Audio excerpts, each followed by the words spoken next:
안녕하세요. 오늘 두 번째 계속 갑니다. 통상임금을 노사협의회에서 다룰 수 있나? 통상임금 소급분과 미래분은 때려야 뗄 수가 없다. 두 내용으로 말씀드립니다.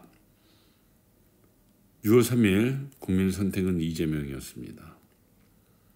계엄을 옹호한 국민의힘에 대한 심판, 그리고 권영국 후보로 대표되는 진보진영 정치 세력화라는 목표는 미완의 숙제가 아직 남았습니다.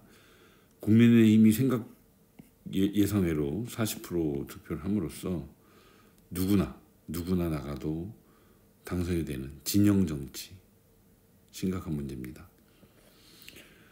지난 5월 27일 전사노사협의회 2, 4분기 안건 접수 공고가 붙으면서 통상임금 소급분에 대해서 노사협의회에서 다룰 수 있다는 소문들이 알려집니다. 과연 그래도 될까 살펴봅니다. 노동조합에는 헌법이 보장한 권리가 있습니다. 노동 3권이죠. 단결권, 단체교섭권, 단체행동권. 노동조합에 보장한다기보다 단결권, 이것은 이제 이 노동자의 권리죠. 그리고 단체교섭권과 단체행동권은 노동조합에게 부여되는 권리입니다. 87년 789 노동자 대투쟁으로 민주노조가 들불처럼 일어난 것에서 단체행동권과 노동조합의 관계를 일어난 것이 이걸 상징합니다. 투쟁을 통해서 민주노조가 만들어졌더라. 그러니 노조와 단체행동권은 때려야 뗄 수가 없다는 얘기입니다. 단체행동권을 생명처럼 소중히 지켜왔던 단일노조 시절이 있었죠. 2012년 사측은 직장폐쇄를 통해서 단체행동권을 노동조합으로부터 떼어낸 겁니다. 그래서 10년 넘도록 무쟁의해졌고 2024년에야 간신히 단체행동권이 복원됐습니다. 하지만 아직은 형식적 수준이죠. 왜냐하면 단체행동은 노조 요구의 관철을 위한 겁니다. 근데 그것과 관계없이 목표가 단체행동권의 복원 수준이었다는 겁니다. 작년에. 노동조합은 조합원 수가 생명입니다. 쪽수 얘기를 하는 거죠.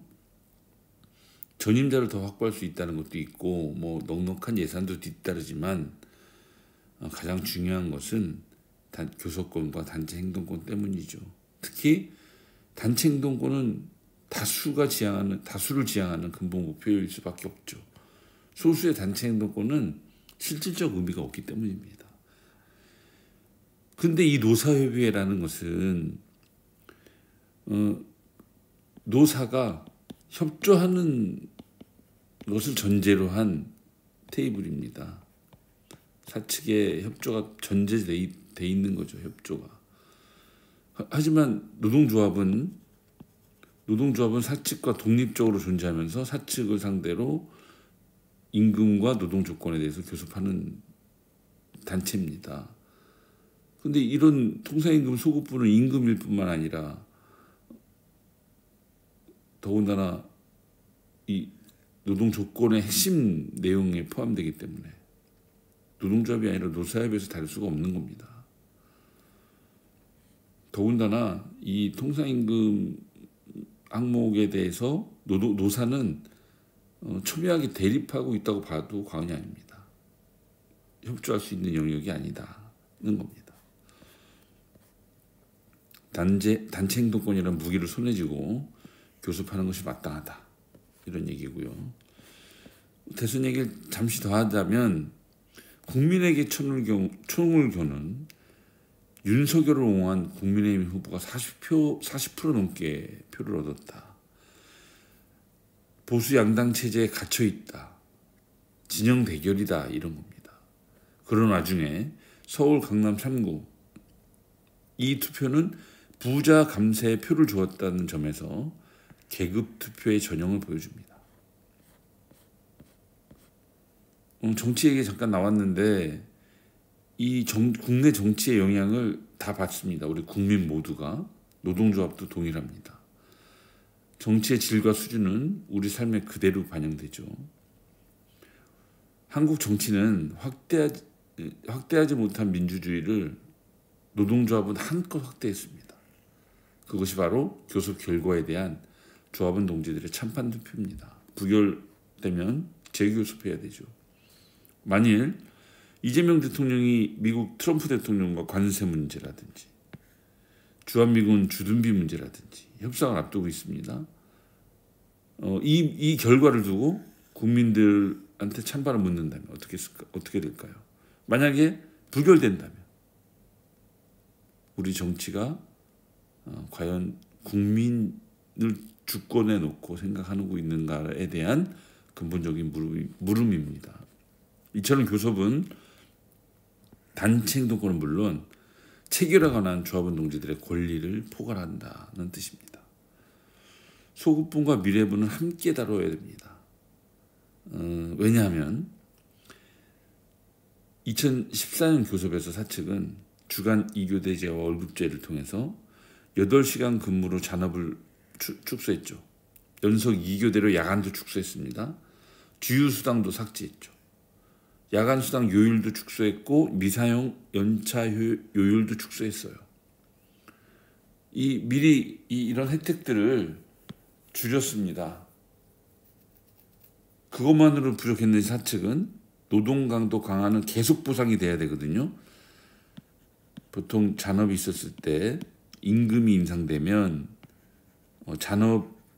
잔업이 일상화되어 있으면 잔업 수당이 자연적으로 인상됩니다. 그러다 보면 임금 수혜액이 계속 늘어날 수밖에 없죠. 그런데 이렇게 정률수당처럼 계속 보상받아야 되는데 정액으로 그냥 고정시키고 말았다는 겁니다. 또 상여금 600% 기본급하로 임금 수혜액이 대폭 줄었죠.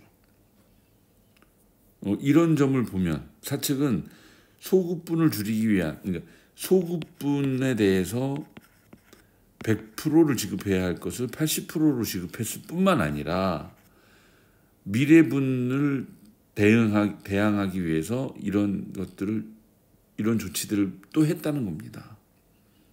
그래서 우리는 두 번째를 맞아서는 미래분을 놓치는 우를 범할 수는 없다. 미래분을 위해서라도 소급분에 포함되는 항목을 최대한 늘리는 것, 교섭에서 함께 다뤄야 하는 이유입니다. 현장에 신문고를 우리 운영합니다. 이제 현장에서 겪는 다양한 이 부당한 사례, 무리한 생산량 증가 압박이라든지 부당한 전환 배치 압박이라든지 외주 이관에 따라서 정당하게 전환 배치를 요구했는데 일방적으로 묵살을 한다든지 이러한 불합리한 현장 사례를 모으려고 합니다. 이걸 모아서 우리 나름대로 법적 자문도 구하고 대응 방안을 찾을 것입니다. 이상입니다.